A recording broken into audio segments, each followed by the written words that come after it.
What up, what up? Once again, Indie Spotlight. I'm Rico, my main man Lewis, and we got a new special guest for our Indie Spotlights. This is Zen J Jackson. He wrote this awesome comic book, I want to say what? Let's just 2 months ago, 3 months ago? No, actually, Last year? I wrote it. It was finished on like the day before your convention. October. Yeah, October last year. yeah, I debuted. So you're coming up soon on a 1 year anniversary. Yes. And yeah, this is his comic book right here. Just want to say what's up. And Yes. welcome Thank to you. welcome, I'm so man. honored. Between the staples. Yeah. So let's just jump right into what you're doing. Before we get to this, we do got some time. So let us know what puts you in the mindset to do a comic book like this. Because this is not the kind of comic book that you normally see with atypical panels. Yeah. He has characters bursting out of the panels, going into other panels, overlapping panels. Mm-hmm. Some call it chaos if they don't understand comic books and how storyboard and flow goes. Yeah. What puts you in the mindset to do something, pushing the envelope like this? Honestly, interestingly enough, I you had a convention, and 6 months out, I was on the road. I was at a restaurant, headed to Connecticut to go visit family, and we handled that transaction of paying for the table. I used like the last coin I had for that table. So you're telling me a table made this comic book? Definitely, and I'll tell you why. Definitely, because okay. My whole life as an artist, I've noticed how circumstances controlled the flame. All right. You know what I mean? Lit under me to get things done, and I've learned by looking further out what level of quality I could apply. Okay.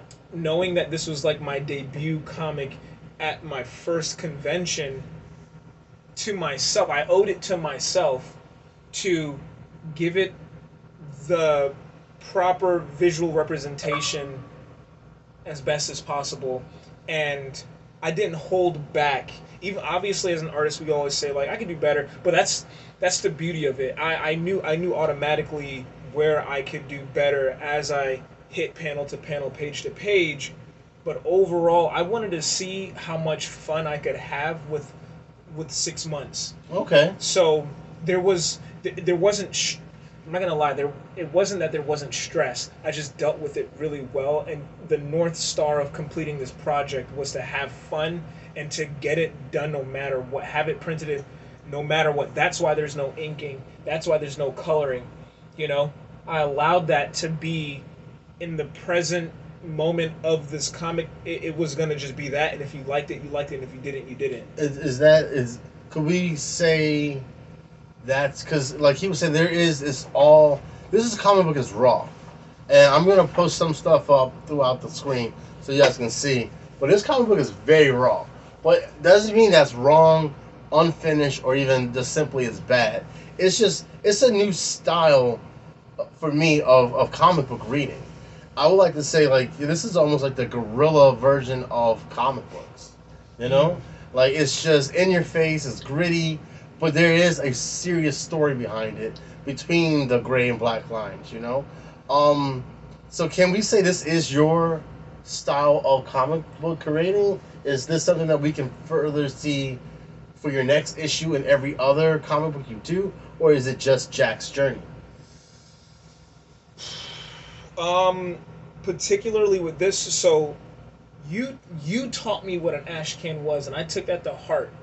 Yeah, It gave me the freedom to just execute, have a concept, pitch it, and see where it lands, and to really test the true power of story and visuals, and allowing visuals to tell the story. But I wanted to make sure that I had a decent ratio between what characters had to say, all that stuff, and then visual representation of symbolically what was going on.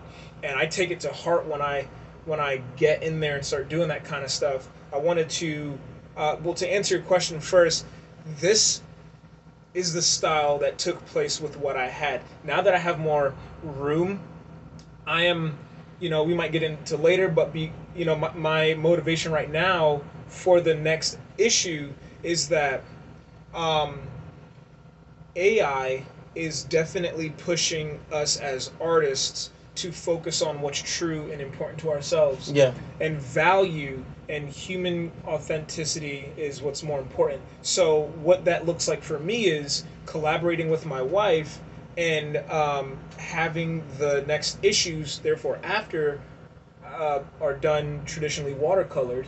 Okay. And as I ink it, I'm I'm gonna take these issues moving forward to work with dip pen ink. Okay. Okay. So I figured like if I keep it as traditional as what I can consider Yeah. as possible, I am going to have more of a connection with the art itself, Right on. and I can be a part of not just my own project, but like the culture of comics and what that does to the artist. And that's because like in the beginning of my whole art career, art was what quote unquote saved my life and got me to think beyond my pain. Okay. And so I really my ongoing journey with art in itself is to just trust the process. And but my personal constraints will be having an idea of when I want things done, and the goal is to obviously build enough of a share it with others as much as possible to see what my time frame is like. Right now I don't have a strict deadline as to when the next issue is going to come out or anything, but I am working on it. But I'm in a safe space because I'm getting certain ducks in order. Life is lifing, and I'm like these projects are what I live for, parallel to my family. So Awesome, dude. Well, yeah. I know Lewis. He wants to skim over a Yeah. slight deep dive, but skim over Jack's journey. He really Yeah. liked your comic book Let's do it. multiple times, and he took notes after notes. Yeah, And I know he got some challenging questions for I you. love it. And I'm looking forward to these questions. I don't even know what he's going to talk to you about. Let's do it. Keep it All real right, with you. so one thing you can notice right off rep is, as Rico was saying, it's very stylistic. The art style you use is very unique. Yeah. So, like for instance, the cover, I that immediately reminds me of like a whimsical wizard from the '80s. You feel me? Yeah, yeah. What inspiration do you take from the real world when creating something in this style? It's not. So the style in itself comes more from who I am as a person. It's not as tangible. It's not something you get to pop in. I leave that up to the viewer. The viewer can say, "Oh, it reminds me of this." I'm still trying to figure out how to even articulate it. You get what I'm saying? Because multiple, like when I share it with people, they identify it for me, and I'll take that and run with it. But what you're getting, it's not even a style. It's see. me. If I try to do anything else, I can't draw. So what you're getting is me doing my best from what I have knowledge wise as far as my art skill. My wife is trained traditionally to paint and stuff like that, and I practice all of it. I try to push myself, but I grew up in the '90s. The I could say you might see a little bit of that looseness is in there, and then of course you get the motion, the ambiance, the essence of it might feel a little anime-esque. You know what I mean? So you're dealing with the tone of the visuals as well as the articulation of the lines. My speed lines definitely come from anime. I'm dramatic with my speed lines Definitely. because I feel like in anime they best articulate impact. You get what I'm saying? So I'll borrow that. So it's like with like in Power Rangers when they all get together, with their Zords or whatever, and that's how I pluck my inspiration. But it's not thought out. It's like I'm just being me, and what comes out appropriately to where I'm in the space of creating certain areas of it. You know what I mean? So like, for example, the creatures in my story. If you can look right there, you see the creatures over there. Yes. Or even in the comic, their teeth. Right when I went to go do the teeth, I didn't want the teeth to look like I got it from Attack on Titans. Okay. I didn't want I didn't want their teeth Yeah. to look human-like. I intentionally thought, what what would make me feel unease, you know? I see. And I don't think that crooked teeth are comfortable to have. Most people are insecure about it. So I wanted that to be a part of their horrorness, you know? And that actually leads into my next question. If you look at the, for lack of a better term, monsters, antagonists, whatever you want to call them, they are very unique looking. Yeah. As you say, they stir up a feeling of unease, maybe even horror. Like, are you a fan of horror? Like, not at all. I'm I'm a scaredy cat, and I think that's a good place in being honest in that I'm so afraid. If I wanted to create something scary, I can scare the heck out of someone. Okay. Because of how deeply afraid I am of things that are trying to scare me. But that is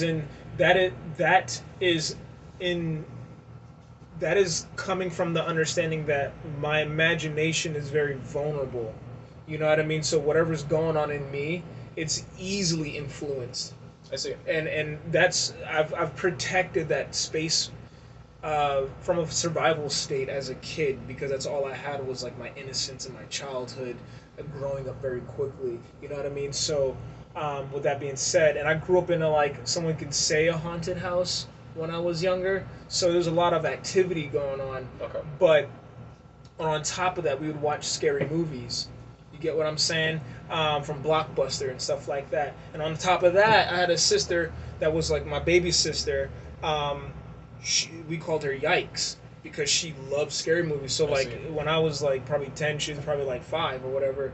But her name was, we called her Yaya for short, but we called her Yikes because she would get the Blob, Jason, I Michael. remember the Blob. My mom used to the Blob. Oh, yeah, movie. 80s Oh my stuff. goodness! Remember the tire?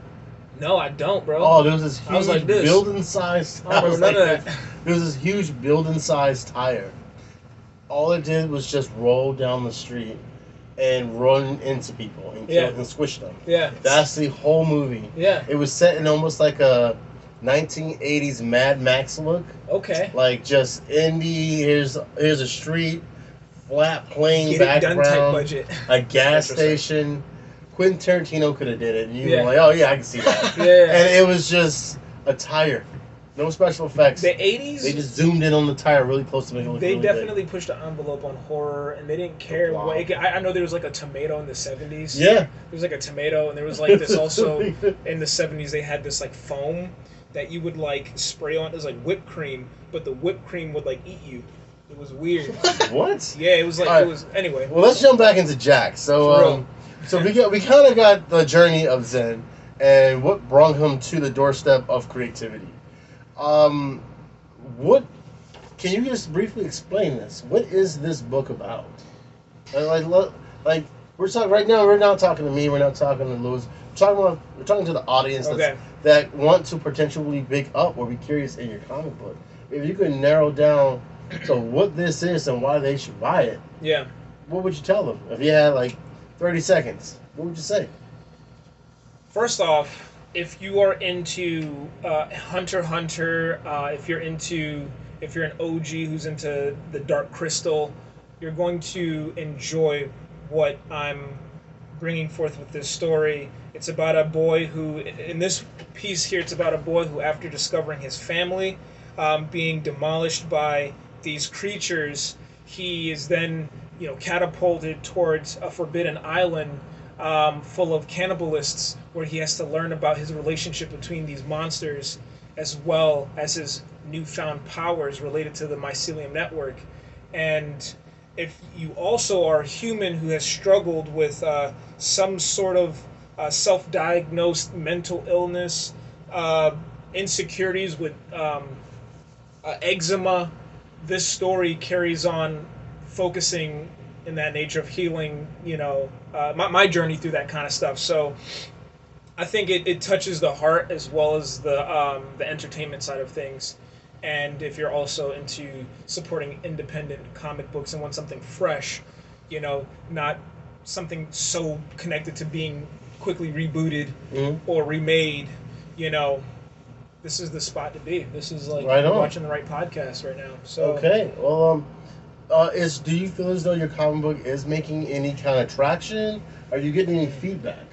I get a lot of feedback, and I love I love the responses because I get to learn about myself. I get so self-absorbed in creating it that it's almost like you go so deep in, you don't really see who you are because you're so involved. And people, like, they always say they don't let anyone tell you who you are, but I feel like that's a little false. I think it's true and false. It's just, you have to let people share what they appreciate with you. It's like being in a relationship. Sometimes my wife will say, "Yo, you need to get better at this as a person," and then I have to take that criticism and be like, "Cool, that aligns with my growth direction." Or they'll be like, "Yo, you're doing a really good job with this." And I'm like, "Cool, I've been working on that, and I didn't even know that I was actually working on that. So thanks for bringing that up to the surface." So when people see this, I have recorded people reading this and then crying after. Yeah. Not no, yeah, and it's because, like, honestly, it's crazy because as I was creating it, I started to cry at a certain point in the story, um, and that's once I started feeling like the resonance of where, I was when I'm creating it, like what I'm feeling. I'm like, oh my god, this is the frequency that I'm communicating the story through. As much as someone looking at it and then being like, oh, this is so dope. I love the impact, and this is gnarly. I can't wait to see the animation. A lot of people want to see they want to see the anime. They want to see the anime. You know what I mean? Or whatever it is. No one really knows where to fit this, which puts me in a good spot because, like, I can, like, my next adventure is sharing this at a there's a in where is it, in Tampa, there's a manga cafe. Okay. So I'm plotting to do a book signing there. Cool. And book signing. Well, let the people know the date. Oh well, that's that. I spoke too ahead of myself. I'm just letting you know what the plan is. I'm gonna reach out to them and whatever. I'm a big fan of going to cafes. It's not there to make money, but it's there to engage with the community. I love bumping into traffic and getting it's like a cheat code for me. I get to just say, I might look like I'm like selling or whatever, but I always say, hey, can you just check out my comic for me? You're local. What do you think? Whatever. And then and in them looking at the product itself, they say, can I buy? I never push this idea of, hey, can you, support me, because I want it to come from a place of them wanting to be entertained.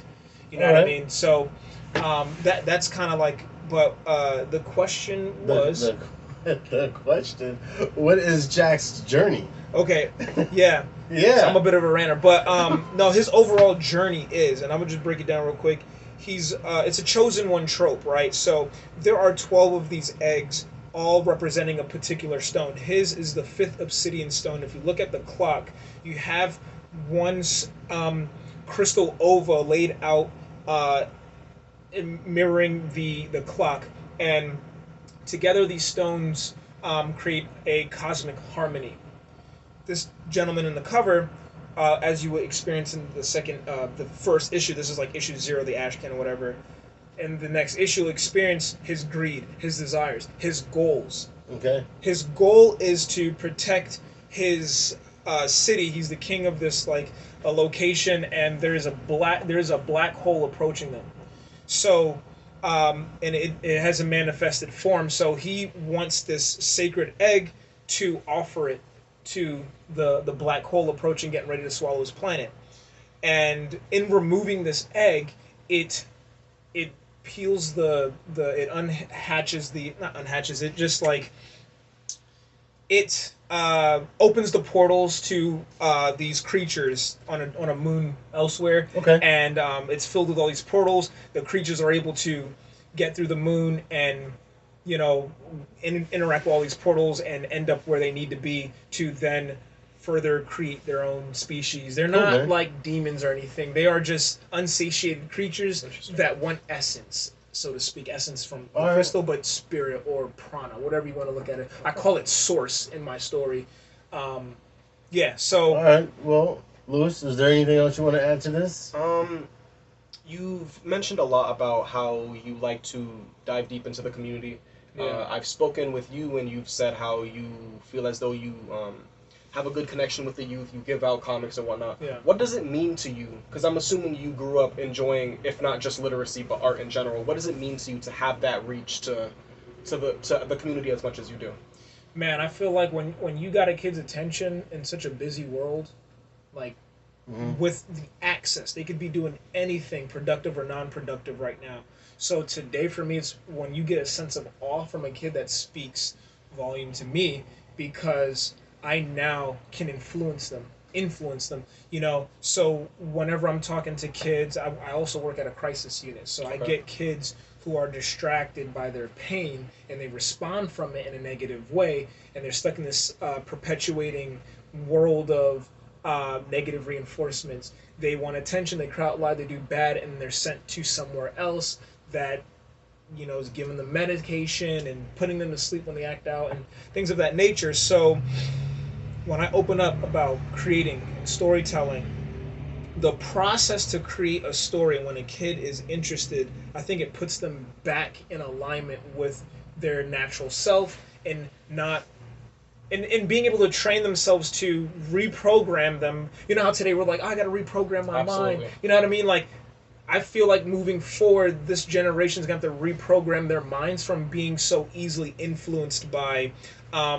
the dopamine effect. You know what I mean? So moving forward, I feel like our children are going to train themselves out of being so in need of stimulation, and finding harmony with like what's present with them. And so storytelling, I feel, can medicinalize that, because you have to be so engaged with the craft and have to surpass certain resistances within yourself as far as wanting to give up, because it's not as quickly like this story itself. It's going to take some time to tell. You know what I mean? But my whole philosophy is, one panel at a time.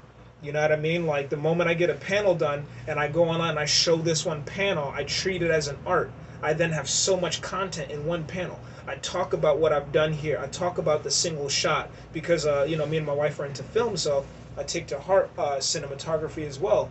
So talking about that and letting kids know how deep it can go.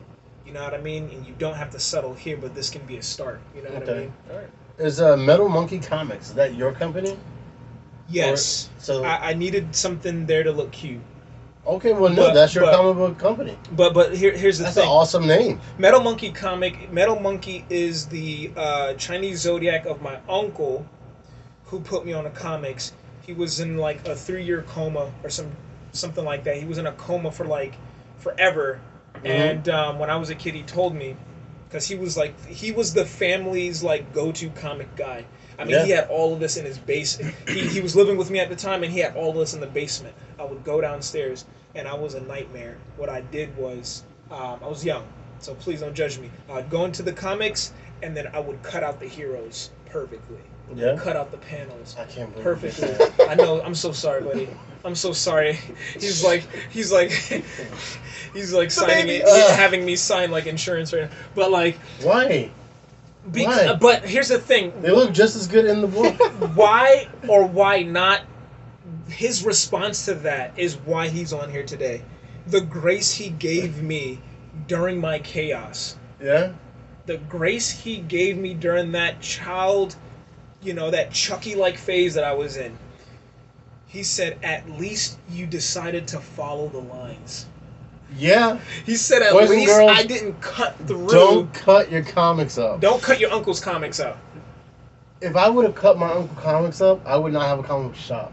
Yeah. No, literally. No, that is facts. That is literally fact. how it works. That is so fact. Don't ruin your assets. Don't ruin your assets. Where can the viewers, where can they find you? What's your hashtags? What's your @? At ZenJJackson.com. Slow it down, bro. Sorry. I gotta get in there. Get in there. Pace yourself. Please, yes. Let the fans know. Excuse me. ZenJJackson.com, and then @ZenJJackson everywhere. ZenJJackson.com. I believe you can get the digital for free right now. You can go download it for free right now. You can download my novels for free right now. I got everything available just to kind of give people a chance to just see what I'm about. You know what I mean? I get a lot of support, and I really appreciate it. So in this phase right now, as I'm in the dungeons of creation, focusing on a few projects and doing side stuff for other people, my stuff is free just for people to build a rapport with me in my writing. That's awesome. That is I don't know a lot of indie creators that just says, take my comic. Yeah. Like, it's always Kickstarters, And but with indie creators, their comic books are usually more expensive than mainstream because it's all coming out of their pocket. Yeah. Which is very understandable. Right. But for you to create a comic book, self-publish, and you just go, hey, here, you want a comic book? Yeah. That's rare. Well, And yo, yeah, that's good for what you. I want to say is to that. This is what was my whole like pursuit, and I was paying attention to how things were happening. When I go online, people complain about the people who complain about their prices on their indie comics, if that makes sense. They complain that the customer complains because it's indie, and I'll see the little comments. You know, they say, you know, why can it not be like Marvel prices and this and that and the third. I tell you this, I have never received a complaint for the price of my so-called, not, I'm taking a jab, but it could look unfinished. I have not received Yeah. you know, a complaint about the pricing. Matter of fact, people have paid a lot more for one issue right off the, and that's how I was able to, you know, decide on its price. I did the math. Obviously, I got the prints, and I was like, okay, this is like my margin, all that kind of stuff. But then when I saw with me and who I was to the customer, I was getting paid for like everything I showed up with. My willingness to talk to them, my wanting them around, my willingness to like be present with them. There's just so many factors that I feel like they walked away with from me. And then when they would, you know, someone paid like $25 for one unsigned, and then just for that I gave them an extra one signed, and I signed the original one. So it's just like I pay attention to those moments, and I don't let it be restricted. Because I feel like I'm getting way more than I'm expecting, which is my birthright, if that makes sense. I don't expect anything, therefore I expect way more. Okay. It's kind of it's a play on that, but I'm sorry. Oh, you're good, man. You're good. Yeah. I just we do gotta get wrap this up, and I just want to end it by saying thank you very much for being on our podcast. Yeah, great Between having the you. staples, and I just want to say keep creating. Don't ever stop. Absolutely. And you can pick this up, like he said, online. One more time. Zen J Jackson, ZenJJACKSON.com. And also, if you're local, come on down to Reflection Comics here in Punta Gorda, Florida, and you may stop by and he might be here. Yeah. And just one more time, Between the Staples, brought to you, what do we call it? What do we call it again? Indie Spotlight? Indie Spotlight. Yeah, I like that. And blink, blink, right? Blink. I love Peace. it. Peace.